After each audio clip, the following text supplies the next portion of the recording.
Hi everyone, welcome back to my channel.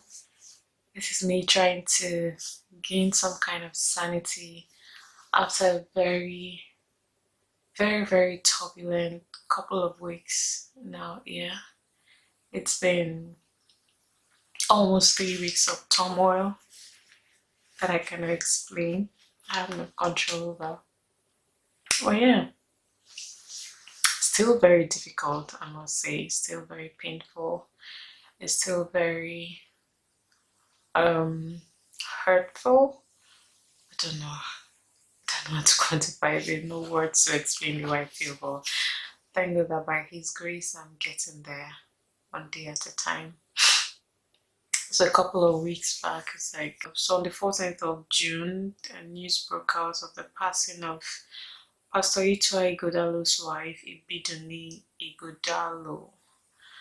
Now, I didn't know this woman. I didn't know anything about her at all. Like, I did not know a single thing about her in her lifetime. I came across a picture one time, I think, and that was through her friend T.Y. Bello. You know, T.Y. Bello is a popular Nigerian photographer, and she photographs beautifully. And I had done this photo of this lady. I seen it, and just in passing, I just like, oh, you know, one of her big clients in Nigeria. I didn't pay much attention to who the person was on the photo, but I recognized the photo and it was one of those beautiful photos. Okay, when the same photo that's seen a while back started circulating on the internet on that day that she had passed, and I'm like, oh, it was this photo I saw a while back, and I never really paid attention to who was in the photo, like to click on the person's if she was tagged or anything like that. So I went to lady's page, Pastor Ibidunni's page. I didn't know she was a pastor. I didn't know she was married to a pastor. I'm like, well, honestly. So somebody I followed had put up her photo, this photo saying, oh, I admired her from a distance, never really got to meet her. It's such a shame she's gone. I'm like, I recognize that photo. Let me go look at who he was. So I went to her page. I think she was tagged in this post, and I went. The page had been deactivated. I'm like, no, we need to see. I need to go through it and see what this person was about. Just to have an understanding of what her life was like. So I eventually it got reactivated and got to news. The news was she had died of cardiac arrest in Port Harcourt, Rivers State in Nigeria. And listen, for me, I don't have a problem with death. I have a problem with death. I can't understand it. Let's not call it a problem. I can't understand death if it happens to very young people. I just have a problem. I just have a hard time understanding death when it happens to young people, because the Bible says, I will satisfy with long life, I will satisfy you and show you my salvation. So I always expect that people grow old and then they die, and then I'm fine, but when a young person dies, it just rubs me the very wrong way, very wrong way. So I was just intrigued, and I went to her page. I started going through her page. I had no idea the amazing work this woman had been doing in her lifetime.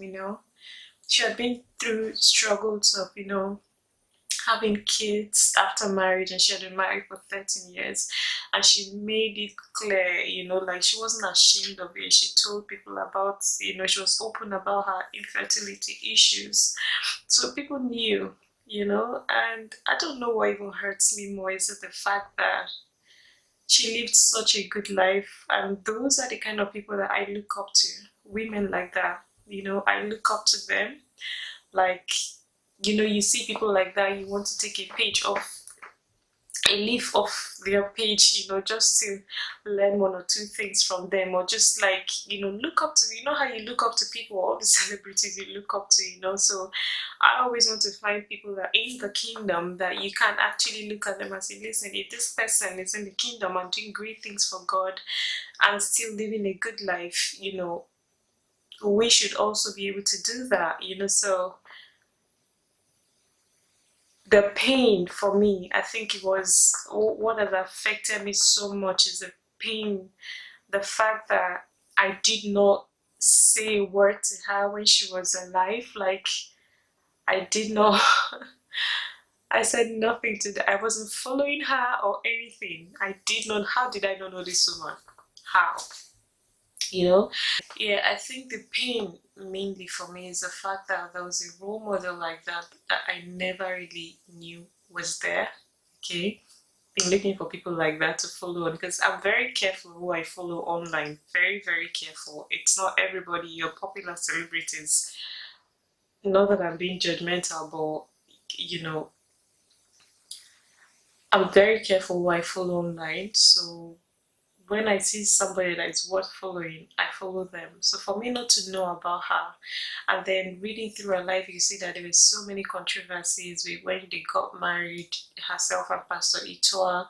And I'm like, I was in Nigeria at the time. How come I never heard of the story of the controversy with RCCG, the church, and all of that? How come I never heard of anything about these people until death? I cannot understand it.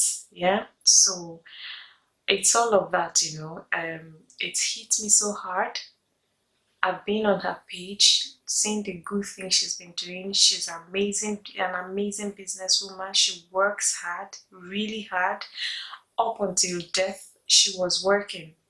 So she worked so hard, and I'm thinking, and then it's a cardiac arrest. I'm like, where is cardiac arrest coming from? Lord, why did you take this one?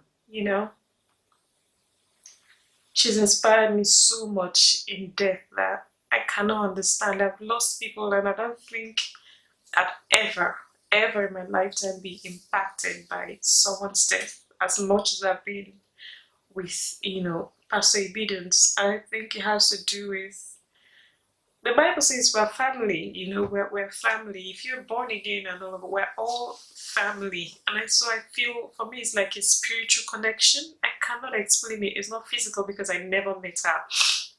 I never spoke to her, never sent her any message whatsoever. So for me, it's more a spiritual connection, okay?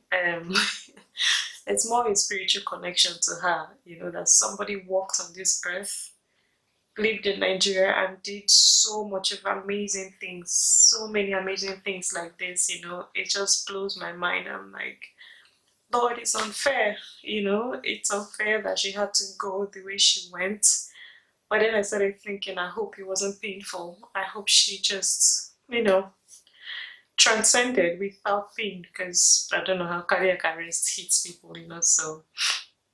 And every time I go to her page, I'm thinking, I hope people made her know how much they loved her, because for the amazing work this woman did, I cannot even begin to explain. Everybody that has something to say about saying how she, the ones that are talking about how she just randomly sends them money, how she's so loving, you could never, and I'm thinking, was she even a human being, Me, her age, she was 39, she was planning her 40th, not that she was planning a party, okay, she was going to help 40 families, because she has a foundation that helps with IVF and things like that for people that are dealing with infertility, and just like herself. So she took the problem, instead of focusing on her own problem, she minimized her problem to focus on people's problem. That has to be love. That has to be love, so that love that is within her that you cannot explain, it only has to be put by God. And she said it herself, like, from her pain, she's felt the pain of these other women that are going through the same thing with her. When you feel something, when you wear the shoes, you know how it feels. Okay, so she's felt the pain of infertility, and she knows what these families are going through, and God put in her heart to bless others while she's in waiting. And honestly, I'm like, wow, IVF is not cheap, as you may know. It's not cheap at all, but that's what she was offering to families, giving to families, okay, through her foundation. And So for me, for her to just leave at such a very young age, such young age, it just doesn't make sense to me. But it's all about perspective, okay? It's all about perspective. When you come on this earth, it's not about the days, it's not about the number of years you live on earth. It's more about how you impact lives, how you show God's love, how you live out God's love, through your life, how you interact with people. Okay, it's not about how long you live here. What impact are you making in the lives of people? When you're gone, what would you be remembered for?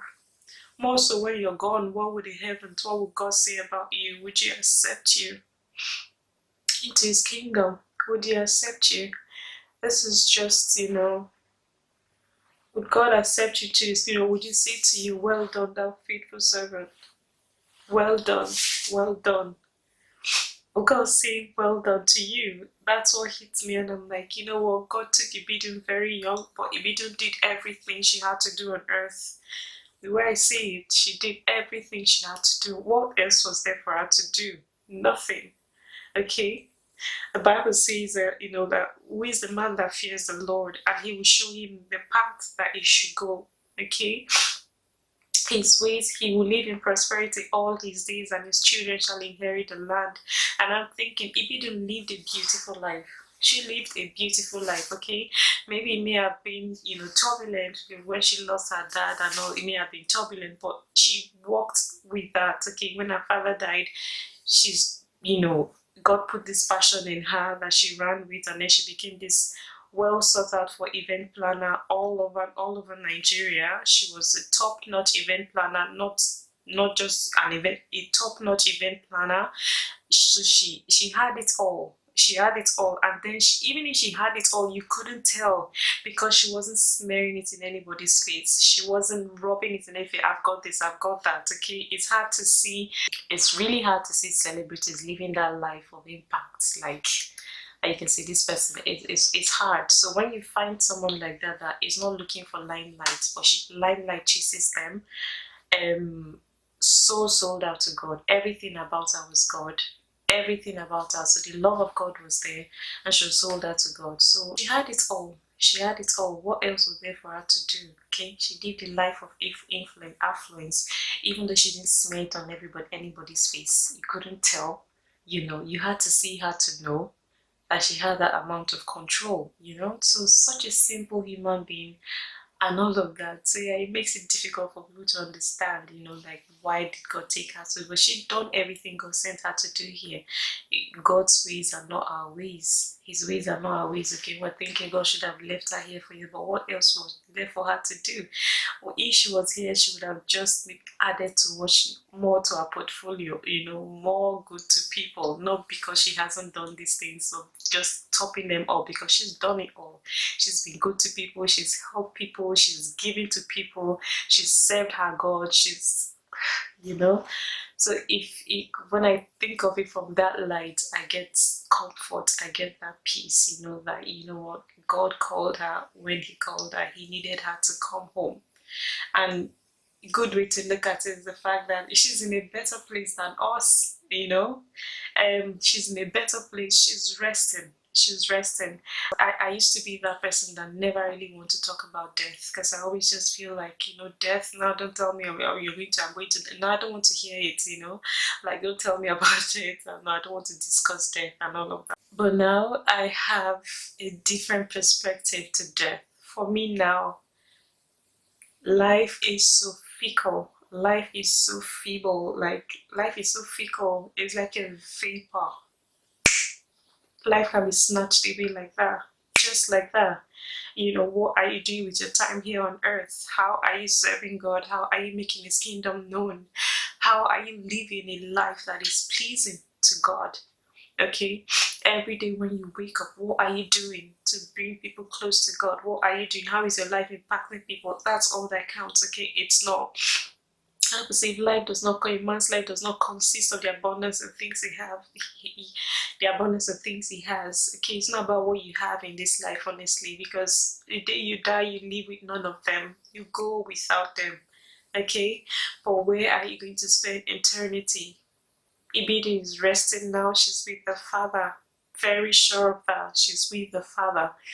But us who are here on earth, I have a different perspective of death now. If death comes now, all I need to make sure about now, my life, is that I'm living a good life, a life that is pleasing to God, a life that any day God calls me, I'm ready to go. I'm not afraid of death. I am not afraid of death like I used to be. I am not afraid of death anymore. I used to be like, don't talk to me about death. I don't want to talk about it. I have to be old and all of that, or I may not even die. But now it's a whole new perspective, that I have about death, and I'm so glad that things have happened the way they have, even though it's so painful. I never knew this woman, and I'm so impacted by her life. I can only imagine what people who knew her are going through at the moment. And all I do when I wake up these days is just I pray for strength upon Pastor Ituah, her husband. She loved him so much as he did her. She loved him. You could see the love. Okay, so I just pray for him, and I pray for her mother and brothers that she's left behind. I pray for her staff that she worked so closely with for years, for strength for them, because it's not easy. It's such a difficult, trying time. Grief doesn't go. You don't heal from grief. God just gives you the strength to to deal with it, to live with it. It doesn't really go. Okay, it stays, but it's not intense like when it just happened. It's not so intense. Okay, so I just pray for strength, continuous strength for Pastor Ituah. I pray for continuous strength for him, because I couldn't imagine what he's going through. I look at some videos, I'm like, she just did that video and then the next thing she died. Like life and all of that. I've questioned life. I've been like, what's the point, doing so much in life? What's the point working? Why do we bother with this? And then eventually we die, But I look at Ibidun, I'm like, Ibidun lost her father when she was 16. Did she live? She went through the pain, but she lived. She did not just exist, she lived. Okay? She lived. If you look at her life, she lived. So I just encourage myself, I know what, I'm going to live. I'm going to live until the day God calls me. I'm going to live. I'm not just going to exist, I'm going to live. And that's all to encourage us here today. Let's be more intentional about our life. A lot of things don't matter to me these days. A lot. When I say a lot, I mean a lot. Don't matter. I've been through a process where I've had no appetite. I've just had no zeal whatsoever. The strength I'm having today is just unbelievable. This is the strongest I've been, the past weeks, and thank God, But yeah, let's make our lives count. Okay? Live a good life. Make sure you're living for God. Make sure you accept Jesus as your Lord and Savior, because He's the only one that can deliver you. He's the only one that can save you. He's the only one that can redeem you. He's your Redeemer. Accept Jesus as your Lord. Okay, so that on that day when it happens, when the Lord calls you home, you know where you're going. You know you're being escorted by the angels to the throne of grace. Just as our sister was escorted to heaven. Okay, and another thing I was going to touch and talk about is society. It's the unnecessary pressure we put on people. Okay, where I come from, Nigeria. If you get married, the first thing you're thinking of, everybody's thinking of, is when are the children coming? When are you going to have your first? Listen, it's none of your business. It's none of your business. Okay, leave people alone. I've watched Ibidun's videos of how she's talking about how people have treated her over the years because of her infertility issues, things people have said. She says society doesn't give you peace. And I'm like, who is society? Society is you and I. Okay, society is a word, but there's something behind if you lift the veil of society, it's you and I. Society is your friend. Society is you, that sister. Society is you, that brother. Society is you, that mother. You, that auntie. You, that cousin. You, that friend. You are society. You need to stop putting unnecessary pressure on people, okay? When people get married, let them decide, let them take their time. Here in United, I live in Europe, okay, United Kingdom. Some people decide not to get married and nobody questions them. They don't just want to get married. Some people get married and kids are not on their radar at all. They don't want kids. Does anybody go to ask them? It's none of your business. Nobody bothers. Nobody asks. It's like, I don't want kids. End of. It's not, nobody batters into it like, oh, she said she doesn't want kids or he doesn't want kids. Because it's none of anybody's business. It's a person's life. It should be like that in Nigeria, okay? The pressure is just too much. There's pressure to get married, and then when you get married, they are watching your womb to know when you give birth. I'm not saying any of this contributed to Ibidun's death or anything. Far from it, that's not what I'm saying. I'm just addressing the pain that she would have gone through, when it comes to fertility, with the pressure that was put on her. It's not necessary, okay? You as an individual, you're going through your own stress, and for somebody else to highlight it, to constantly, she wants to pick children up. They're like, oh, she wouldn't know how to carry children because she's not had one. What kind of statements are those? Like, you don't say things like that to people. They are hurtful. Leave people alone. Let people get married when they want to get married. Let people have children whenever they want to have children, if they decide to. It's none of anybody's business. I had my 2 kids through C-section. If I was in Nigeria, oh my goodness. In fact, there are people that, if they hear my story, they think I didn't have a child because I did not give birth through the normal way, through,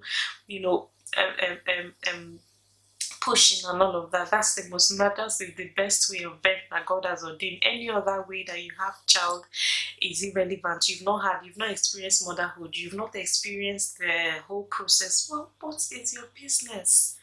It's not easy to bring a child to this world. Anyhow the child comes, let's just be happy for people. Let's not put unnecessary pressure on people, please. Okay? You, society, I'm speaking to you, your society. Society is you, society is me. Society is people around us, all of us, sisters, friends, all of us were society. Stop pressuring people. Yeah? I just pray that Ibidun's death and Ibidun's life, as much as it's impacted me to do better, impacts a whole lot of people, around the world. Nigeria, just around the world, anybody that hears a story, because it's a story that needs to be told, that, her life, the life she lived inspires people to do better with themselves, inspires people to live better, inspire people to do more for others. Yeah. This healing process, I'll go through the emotions and God will heal me and heal everyone that is, feeling so hurt by her death right now. Her husband, mother, and family. God heals everybody through her beautiful soul, through the beautiful life she lived. Okay, it wasn't without stress, but she's receiving a reward right now. Whether we like it or not, she's in a better place than we are. This earth is not our final place. Rest is not our home. We're just passing through. We're just passing by. So let's do our best as humans. Let's do our best. Let's do our best. Live your life every day, a purposeful life to impact people every day. Let your life be an example. The seed that has been sown by Ibidun's death, the Bible says, unless a wheat dies and goes to the ground. Unless a wheat dies and goes to the ground, Ibidun, I see her as that wheat, that seed that has died and gone to the ground. Now it will bear more fruits in people like me, like you, as many people as our life impacts.